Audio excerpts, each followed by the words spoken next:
But sustainability's not a value outcome. It's an enabler to a degree, which is the same as innovation, which I'm also quite careful of. And to budding technology entrepreneurs or product-led people, a lesson that I have learned, especially as we've driven a lot of innovation in underground visualization, big 3D models, sexy models of the underground. People have said, that's amazing. We want that. That's great. We want that. We want to be innovative. And you're going, you would use innovation to create safer outcomes or reduce cost or improve environmental impacts. But if you want to be seen to be innovative, that's a vanity metric, not a value metric. And it's fine. We'll do that. But it's careful to not take that as validation as to what we're doing to provide value, because it's done under a different premise. In the same way that we want to be seen to be sustainable, I know you would use sustainability in the same way as innovation to kind of look at sustainable, not just from an environmental operating models and businesses and being to a degree. So that's a quick one on the sustainability. And when it comes to resilience is, I believe, like a lagging indicator to a degree. You would say we need to be resilient against these parameters. So like an earthquake, we need to have resilience to that, or flooding, or different crises. Welcome to the Smart Cities Council podcast and its special series with our global thought leaders. Smart Cities Council's global thought leadership team is an exclusive group of subject matter experts driving policy and standards, setting industry trends, conducting research, and building and sharing knowledge to advance our mission. My name is Fanni Melles. I am the Global Thought Leader for Youth Engagement at the Smart Cities Council, and today I welcome Sam Wiffen to the podcast, who is the Global Thought Leader for Underground Infrastructure and Utilities. Sam Wiffen is the founder and director of Reveal, a specialist subsurface utility technology firm. Sam is a passionate leader, driven by curiosity and a deep love for learning, constantly challenging the status quo and exploring how we can improve the way the world works. Under his leadership, Reveal utilizes the latest technologies and expertise to partner with larger corporates and individuals who understand the importance of protecting assets, mitigating risks, and minimizing project delays. Sam's vision focuses on creating workplaces where people feel truly excited and inspired, knowing they are contributing to building a safer, more efficient, and sustainable world. Sam, welcome to the podcast. Thank you. Thank you very much. And let's start with an easy question. What is included in underground infrastructure and utilities? Okay, so underground utilities would be the hidden networks below our feet inside cities and also outside of cities that water, drinking water, potable water, stormwater or drainage, sewer, gas for energy, communications, power, and then lots of various other things as well. But utilities also as a function in terms of transport. We've got tunnels, we've got rail, we've got even old coal shunting tunnels in older cities and lots of different things as well. So tubes that transport one object to another object through various means. And then the utilities also connect to above ground utility in terms of the utilitarian sense of the road, a sump, a drainage sump, and then a leader that goes from that drainage sump to the main. They are functions of a road, but still underground utilities. I suppose what they aren't, in terms of the context of my role as well, is transport as a whole is a discipline to a degree. It's not the planning or the operation, but more so the function of the tunnel that is underground. This will be a provocative question. Can be underground utilities and infrastructure limited to saying that they are underground infrastructure? I'm asking this because hopefully we are realizing that cities are interconnected networks. So I'm curious whether your area of expertise can be limited to that specific area, or how do you connect to the other infrastructures and other parts of the city? Yeah, it's an interesting one as well when you start to consider the grief you get as an entrepreneur around staying focused and try and pick that. And you go, I'm picking the underground. which connects to everything. And having recently been asked to assist in some subsea cables, telecommunication cables, going, well, it's technically subsurface. Like, I'm definitely interested in anything that is buried or under or out of sight. So they're all a function, right? They're a function of, I suppose, distribution. The reason we have underground infrastructure, then you get something to somewhere or vice versa. When you start to think about the roles of, if we didn't have underground infrastructure, what would the alternative be? It'd be reasonably dire, as sort of pre-modern humans have discovered. I mean, Lord Bazalgette designed and signed off every single sewer system in early London because everyone was defecating into the Thames, which wasn't great, and revolutionized the sort of urban approach by putting sewer waste management underground. So the alternative isn't awesome, provides for probably more open streets when we have access rather than having that infrastructure above. From a connectivity perspective, we are seeing a shift to more satellite technology, but we absolutely need to underpin that with physical backbones of infrastructure to protect from different things. So the underground's a nice cozy blanket that protects and equally advocates utilities in some pretty challenging ways that hurts our sort of economies and the way we approach things. So when you start to see city like buildings or urban spaces as islands, then you think the connective tissue is the underground infrastructure, as well as the humans that transport and communicate between these as well. We have been talking for a few occasions, and I mentioned that this is very interesting for me because I have been seeing technologies which are alleviating the need for underground infrastructure. And you said that this is a very good question. So, for example, I am using currently Starlink in a city environment, in an urban environment. We had to reschedule last time because of the heavy rain. Yeah. That's fair. However, with the new technologies, underground infrastructure, this connective tissue you are talking about might not be that necessary because we have solar panels which can be put on the buildings. We can have batteries which can handle the excess energy. We can have grey water systems which can recycle water and create drinking water. Yes. We're getting there, but something. So do you think that this underground infrastructure is vital for cities in the future? Absolutely. It's vital in its current state and form, possibly, probably not, in other forms and configurations. But let's make that a bit real, right? We'll dive in. If we look at, say, communication through Starlink, right? And it's interesting when you think around the rain fade that you had on your Starlink and the correlation to increased rainfall through climate changes and the impact that has, it's reasonably poignant. Big communication companies, technology companies around the world rely on the internet and systems. If we looked at, and you look at the way that the first challenges around communication to satellites with latency and issues that it's getting solved faster and faster. But realistically, looking at solar weather and Carrington events and the geomagnetic storms that we've had and the risk of some satellites getting pushed into the atmosphere and burning up, we actually have to rely on physical fiber backbones as well. We can't be solely at this point yet reliant purely on satellites. And that's a disruptive way to look around, so communication somewhat. If we start to think around some of more, say, transmission for electricity or transmission for gas, we've got a distribution issue. We generate a product, we then need to transport that product to where it's consumed. And often that's a long distance between those. Solar panels are great. On your roof, you generate that and you consume that directly at the source. So if everything was generated at the source that it was, or consumed at the source where it was generated, then you possibly wouldn't need a lot of that distribution. And the distribution is length.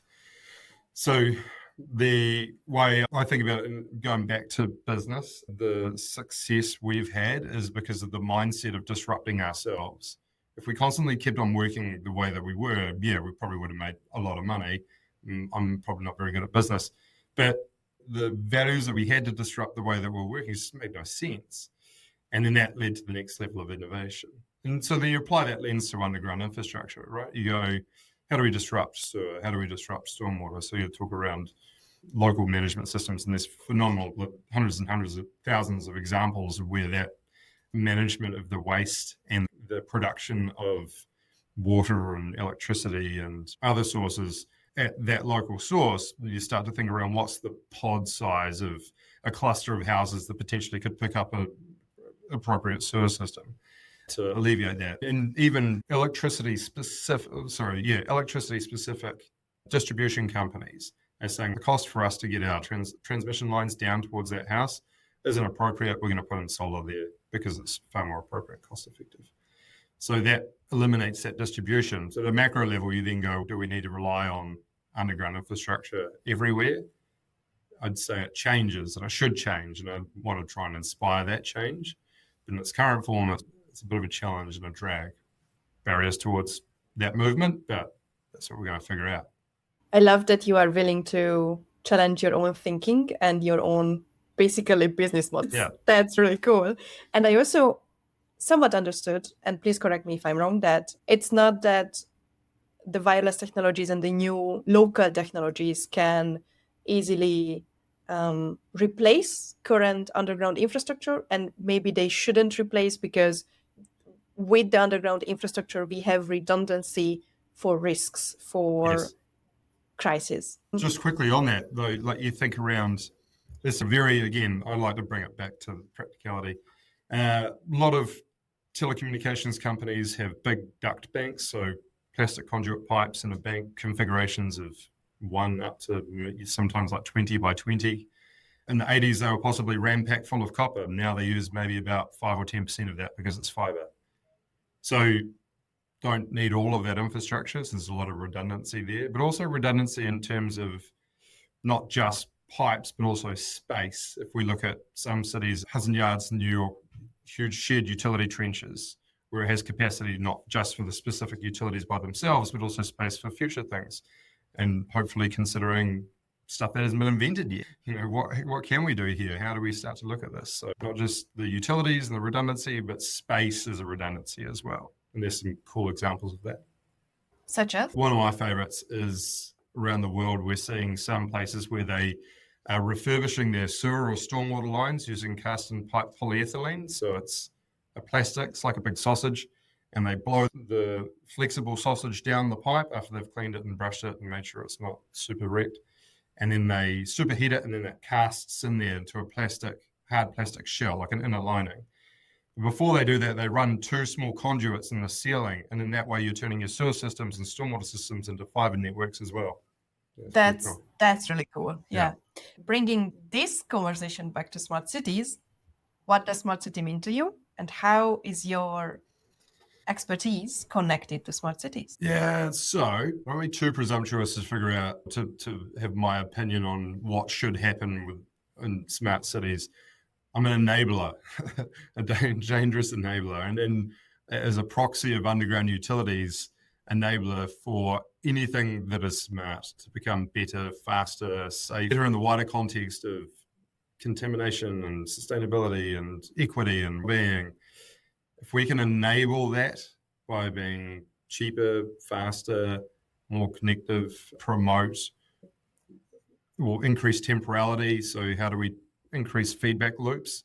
So sensing technologies to make better decisions, then arguably the whole economy, in the wider context of an economy, means the operating costs goes down, our risk awareness goes up. That only comes from having far more connectivity and measurement and providing that information. It's a romantic notion to enable, because in my experience, even though you serve up this mass data and people need that insight, they almost need the business cases automatically created for them. But the first step has to be that enable a city to become smart. Probably a different lens is to saying, I want to be serving to that and create the platform through which cities can be smarter. Without it, would a city be smart? Probably not, and whatever definition you would probably say. If we completely disrupted underground infrastructure, that probably would be smart. But then we'd need to understand the baseline to then shift towards that as well. Also, I like this, and this is an ambition I hope to do shortly, is smarter in terms of the wider sort of public education aspect. I want to make sure that when people, and there's lots of companies have done this in specific domains, say electricity consumption through distribution, where people are aware of when the right time to spend the power is, where the peak times and off times are. That when people, because it's out of sight, out of mind, and we'll definitely get into this in a minute, people know where the water comes out of their tap. They know exactly where that came from, like where that drop happened and where it went through and what its journey was to there. When they turn on their lights, they can see where that came from. And I think if people have that, dwellers of cities understand a lot of that source of where what we consume comes from or where it goes, I think it would change opinions. It would shock people into possibly more action. It would, I think, create a far more, I suppose, educated way of consuming what a lot of people take for granted. That's probably a wider smartness I think of as well. I really like this enabler aspect of your thinking. Now, before we jump into the opportunities, like the awareness of people increasing and thus changing behaviors, what are the biggest challenges in your field? You can't see it. It's number one. It's out of sight, out of mind. There's a lot to that, right? There's a lot of reasons why. Well, look, the challenges are we've got pretty poor data globally around what's underground. Pretty inaccurate records, both in terms of spatial accuracy, in terms of what it actually is. The last time it was updated, pretty poor systems. There's no mandate, no mechanisms to typically keep these up to date generally. Understanding age, condition, performance of infrastructure, what's there, what's not. There is very poor information about the underground in a general sense. So that's a huge challenge. I probably knee-jerk towards you can't see that effectively because of a root cause of why we don't have very good information about the underground. Operating models is another one. It's almost like a tragedy of the commons to a degree, where individuals, the ground is almost infinite to some degree, definitely way outside of our lifetimes.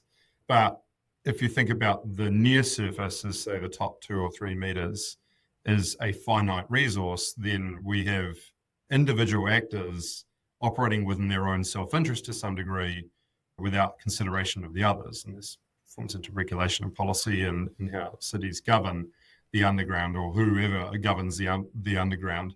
But the tragedy of the commons is true in terms of the culture that exists there. So that'll be the second one. The final one is it's the sort of death by 1,000 cuts. There's lots of little pain, but it's like a numbness that we have towards some of the problems that are generated by, I call them the 5 pillars of pain. There's utility strikes where people hit underground utilities inadvertently through excavation processes. There's repeated data collection, spend a lot of money going out capturing data over and over again. We don't have a lot of people. There's not a lot of workforce that have the competence or ability to go out and do this. There's massive project delays. Major infrastructure projects blow out all the time because of underground infrastructure. And then there's the data interoperability and sharing and sensitivities around that. So that operating model of the underground is not well defined or governed and causes a massive challenge. Okay, after these doom and gloom information, what are the biggest opportunities in your field?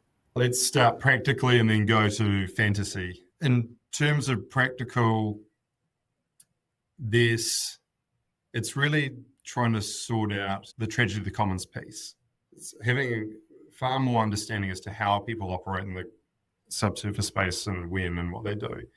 The reason we've had a bit of it's become reasonably dire when it comes to the information is because of different commercial models that have driven that. Also, really, like human behavior, like It's hot. It's Friday. It's 3 o'clock in the afternoon. The ground is hard as rock, and the specification says you're meant to drop this thing to a meter. And you go, I want to go have a beer. I'm going to go and cover it just really shallow. But then there's no feedback loop, right? There's no sort of accountability until someone says, oh, this thing isn't where it was meant to be. And that's a year later, and everyone's packed up and gone. And so you can't get those feedback loops there. So how do we get that feedback loop? How do we change the culture? How do we inspire different regulation or mandates or mechanisms? And technology is a big answer to that. And technology can definitely be a crutch, and also there's, I suppose, industries that sort of gatekeep technology. But if we look at how there's some emergent technology with respect to, say, photogrammetry from cell phones or LiDAR from cell phones and different positioning systems and consumer-grade GPS, a lot of these things are reducing the cost and reducing the competence to go and capture that data, decreasing those feedback loops, and then which also decreases the cost to go and capture the data, changes the commercial model, increases the ability to put in mandates, and by having better mechanisms to do that. So it's a lot easier now to capture information as the underground as it goes in, improve data, and improve that culture in a practical sense. Opportunities as well is similar to what I was talking about before around disruption to a degree, where we go, can we install redundancy here? Or can we start to look at different commercial arrangements where people can look at leasing redundant space? Can we look at incentives from cities during construction projects to put in, for example, stormwater retention systems to take out the peak of the pressure on the network when there's high rainfall events, which are probably going to increase? Changing the way that we operate in the underground based on commerciality is a really good sort of catalyst for that change. But also, as technology improves, our cost for construction is going down, which means some sort of barriers to tunneling might be a lot more palatable now, especially when we start to look at the increase in urbanism inside cities and for transportation, and also the consumption that you go, it's actually, we will pay more to get rid of this waste, or we will pay more to get this product to this point or these people to this point, which then enables, a sort of inspiration into different domains to reduce costs for excavation and tunneling. Now, you have been talking about this redundancy, and you also mentioned sustainability. When we talk about infrastructure, I usually come across not sustainability, but resilience. Do you think about resilience for underground infrastructure and utilities? Yes, a lot. Well, you mentioned sustainability before, and I talk about sustainability as well. But sustainability is not a value outcome. It's an enabler to a degree, which the same as innovation, which I'm also quite careful of. And to budding technology entrepreneurs or product-led people, a lesson that I have learned, especially as we've driven a lot of innovation in underground visualization, big 3D models, sexy models of the underground. People have said, that's amazing. We want that.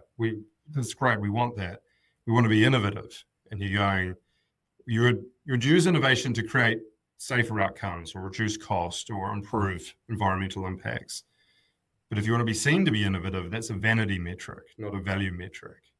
And it's fine, we'll do that, but it's careful to not take that as validation as to what we're doing to provide value, because it's done under a different premise. In the same way that we want to be seen to be sustainable, I know you would use sustainability in the same way as innovation to kind of look at sustainable, not just from an environmental operating models and businesses and being to a degree. So that's a quick one on the sustainability. And when it comes to resilience is, I believe, like a lagging indicator to a degree. You would say we need to be resilient against these parameters. So like an earthquake, we need to have resilience to that, or flooding, or different crises. But that's based on the parameters that you've set it to. So it's designed to be resilient towards those things.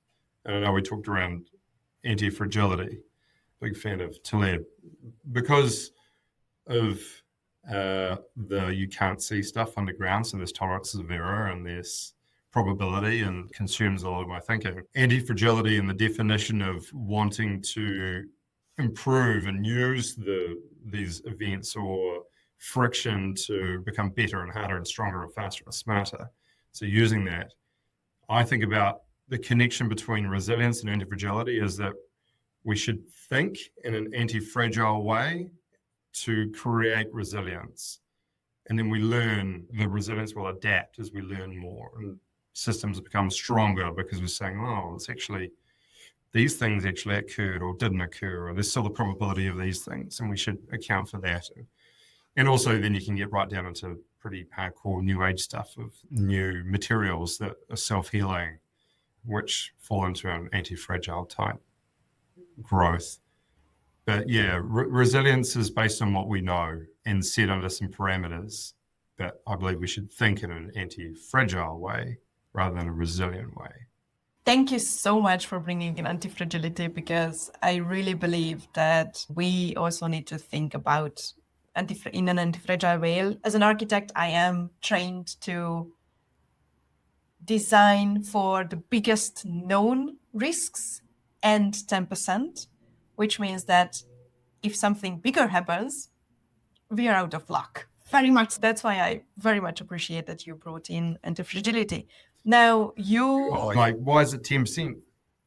What's the 10%? Like, why is it like provocative question Yes. in terms of what that means and why we think around that? Yeah. So, for example, in Hungary, we have the Danube, and around the Danube, there is always the highest flood, historically highest flood. So we are always, this will never happen again. Just this summer, I think it was a bit over of the highest. So everybody was like, Jesus, what are we going to do? So how about we think about not just about the historical biggest ones, but how we can create proactive systems to solve these problems and not just becoming reactive to these risks. Yeah, which the reason I asked that is because you go, why isn't it 50%? And probably comes down to cost, right? Like, why would we build all this sort of redundancy and resilience into a thing for a very low probability of ever needing it? So you do this sort of cost benefit analysis. And then we're seeing trends of these things occurring.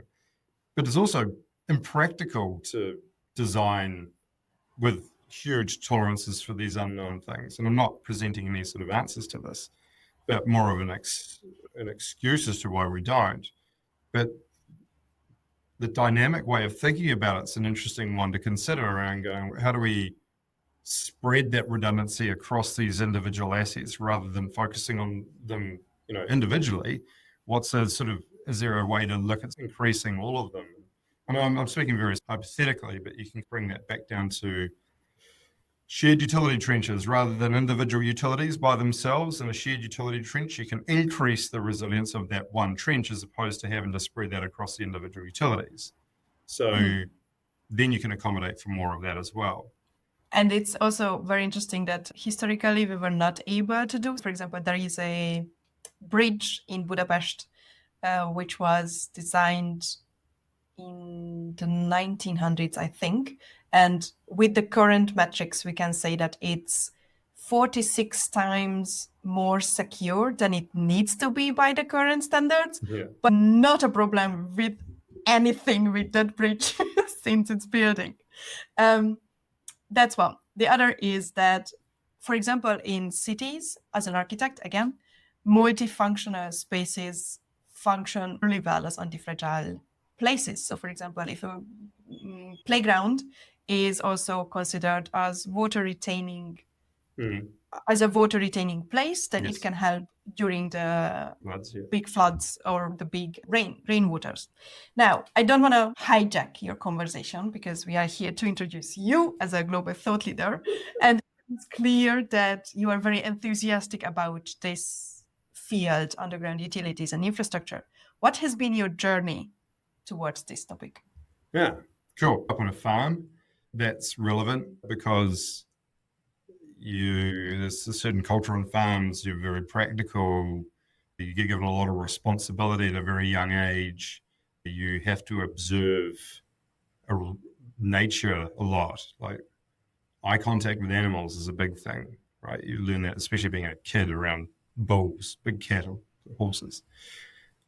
So those sorts of foundations were definitely, I'm so happy to have that in my life, but also a really strong work ethic. And then it was all relevant. I'll try to make it short, but it's relevant because I lean on it so much in terms of a lot of the experiences that I have. Started working, washing dishes in a restaurant when I was 13 and stayed in the restaurant and started cooking, and the most phenomenal environment to learn communication. Like people, there's like knives and pans and stuff throwing, and you're swearing at each other. And at the end of it, you have a beer, and you kind of go, they wanted to kill me during that session, but now we're tight. And phenomenal way to learn communication and teamwork, right? When you're like high performance teams, and I've been in military, I've talked to friends that have been, not comparing it, but like when you're in that highly performant team, when everyone knows what they're doing, and it's a phenomenal feeling. But then worked, because my father worked in the construction sector and I worked on building and utilities, a very strong design passion. I like quite creative. So to design, university, then went back building, then went an engineering degree. And then, but I like working. So I started working for an engineering consulting firm while studying. And then that balance shifted to like working way more and studying less. And whilst I was early into asset management and more of the AEC, so the HVAC type system, building systems, quickly got into project management, being probably bad at communicating and not very good at the real technical stuff, but phenomenal opportunity as a project manager is to be across quite a lot of topics and subjects, because you need to know if someone's bullshitting you, you can be like, not really, that's how that works. And that curiosity and the hunger to learn, definitely being a project manager was great. And you could innovate in your systems and how you deliver, and then worked in program management. So I was mainly worked in the heavy electrical sector, so substations and the buildings and grounds and infrastructure related to those, and shifting big transformers around the show. And it was very exciting and good fun doing that, having come from the trenches doing building and construction, understanding the contractors and the mentality, and sitting down and eating your lunch for smoko. So understanding that world made me an effective project manager, but then also has served me very well throughout my career, especially in the underground. We kept on hitting things underground on these infrastructure projects. As a young engineer and project manager, I was making sure I was trying to do everything right. I did investigations and contamination testing and soil sampling, and we still ran into a massive variation on a project, and everyone just goes, well, we don't really know what's underground. Like, it sucks. There's an enormous amount of apathy to it. Everyone's just like, this is how it works. And got curious and saw in the UK a lot of maturity around subsurface utility engineering, the subsurface utility surveying, and a lot of structure they had around that. In the US with subsurface utility engineering and the standards that were there, and the emergence of ground penetrating radar and electromagnetics and the disciplines there. That with a couple of mates, we said, look, we reckon there's a huge opportunity here to, I'll be honest, it wasn't primarily to go and change the world. It was to go and to learn business by doing, to get in there and get into the weeds and figure that out. And that's been just as equal part of the journey as the domain as to running a company and building a company and creating cultures and systems and processes. But more and more got into, why isn't there information about the underground? Why aren't we improving the information about the underground? Definitely felt we were at the ambulance at the bottom of the cliff. And I located underground utilities for a long time, popping manholes at 2:00 in the morning with sideways rain, getting frustrated because the paint won't stick to the ground, trying to figure out why do cables go here, there, and everywhere. And it's a great job if you like solving puzzles. It's not a great job if you're a perfectionist, because there's diminishing returns. You can be able to leave and say, I haven't got this 100% sorted, but I have to communicate well. But a pretty cool culture out there, a pretty cool industry. And not only it's the extension of that contracting world, it's the people that surround that. It's nighttime, nocturnal, and they operate in the sort of the fringes. And I've got a massive responsibility. I've placed on myself to represent that voice and speak from that perspective. And I think that served me very well because it provides that sort of like 1 foot in the trench and 1 foot in the boardroom. And a lot of, you can call people out on some sort of assertions that they make, like, it doesn't actually happen out there. And they go, well, they're not meant to. I'm like, it does. That's happens every day. Yeah, still cranking, still figuring it out. And please keep up the good work, because it's frightening how little do we know about underground infrastructure and utilities. Which brings me to my next question. What would you recommend people to do who want to learn more about this field? Yeah. So we affectionately call this the sickness. If anyone's spent any time with me or anyone in our business, they'll be infected with the sickness of opening one's mind and eyes to the underground. And I've had a message from a good friend who was 4 o'clock in the morning. He's like, screw you, I can't stop. I'm in, I don't know, somewhere in Germany. He goes, I'm in Zurich and I keep putting my head over all these fences to look at all the underground infrastructure, and I can't stop looking at all the paint marks on the ground and the lids. And it's like, it didn't exist to me before. I'm like, it's the sickness, mate. And I'm really proud of that. I'm really proud of infecting people, because it's a fantastic thing when you think around. You've opened up like a different dimension to a degree. People take it for granted. Even before I worked in the heavy electrical sector, I couldn't even consider driving past a substation. You come past a grey thing, maybe power related. Now I'm like, oh, look at the insulators. Look at it. I'm like, they're only using 3 bits of barbed wire at the top of that. Why not 4? It's just, I suppose it's just that. So that's probably the first one. It's just, unfortunately, it's going to happen. If you do it and just go down the rabbit hole, pun intended, look at the different lids and utilities, look at the colors of the paint, look at why the paint's there, what they mean, these phenomenal hieroglyphics, and people call them graffiti, but we call them some better than others. Look at the paint marks, look at the open trenches. If you could see I've worked for communication suppliers where we've created 3D models of the inside of one of their big ducts, or 360 imagery, and you casually bring that up and they're like, oh my gosh, look how much stuff's in there. I mean, yeah. And they're like, this thing's like the size of a house. You go, yeah, it's in the middle of a city. And I'm like, yeah, it's there. And you always little lid, and there's a completely different world there. So there's an enormous amount of stuff underneath the fact. There's an enormous amount of stuff that we don't know about. We're slowly collecting statistics, and we're finding between 25% and 35% of all utilities by length underground not on any existing records, which means that there's a quarter to a third, sometimes getting close to 50% of utilities, double the amount that's there. Now, that's often when it double counts it somewhat, because some utilities are so far away from their existing records that are there that you can't really say that's them. But no wonder we've got these massive project delays and blowouts and deaths of people hitting underground infrastructure. So when you walk down the street, just think around the amount of utilities that are underground and how far they go and how deep they are. It's pretty exciting. That's a sort of call to all, to a degree, to learn more about that. There's phenomenal projects that are happening in terms of tunneling and drilling, and there's technology with respect to how the fiber rollouts happened, and there's really good stuff and there's really bad stuff. It's simple. It's probably the first piece. It's just have a think about it in a different way.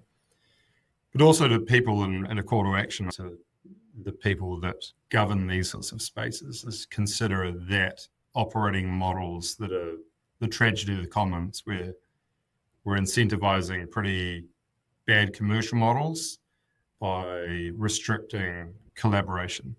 Sam, you have been very generous with your time and answers. Thank you so much. And please keep up the good work, because again, this is frightening what you just mentioned, this of knowledge of our underground utilities. Do you have any closing comments or requests for the audience? Besides, go out and look around. Yeah, I didn't want to come across as too doomsday. There's definitely a lot more horrific stuff out there, and we are it's a little bit of doom merchants when things happen, because it validates the problem, and we're empathetic to the impact, but also, vicariously see the carnage that occurs and go, yeah, that's why. So it's a massive issue. I like that it's hard. I like that you can't see it. There's this you can look at a typical business approach to things, or productized and software approaches, but you add in this whole layer that you cannot see things. and it just completely, my experience, it changes it, right? The human behavior gets in there, and I like that. And I like that it's tough. And I like that people haven't really addressed this. And I like that working in the trenches breeds a huge sense of humility, and that's a good thing to drive product and software and solutions, especially if it aligns with the values that you've got. In terms of the role that I have as a global thought leader, the imposter syndrome that descended upon me once asked to do that was immense, because I don't know about everything about the underground. But some mentors told me that you don't need to. You need to be passionate. You need to be able to speak about this well and be that voice. And you need to have good networks. I've got those things, all of which I'm building and growing. So I'm but a servant of the subsurface sector. And to the final point in building that network, I would love to meet anyone and everyone from that world and do my utmost to try and represent it in the best way, and piss a lot of people off in the process, because like we're going to have to make some significant change and on a bit of a crusade. Thank you. Thank you so much. If you want to learn more about Sam, links will be provided in the show notes, and the Smart Cities Council website can inform you even more. What have you learned from this interview? What questions do you have after listening to Sam? What would you like to know more about? Let us know on the Smart Cities Council website or on LinkedIn. Look out for other episodes with the global thought leaders or topical discussions, and thanks for tuning in.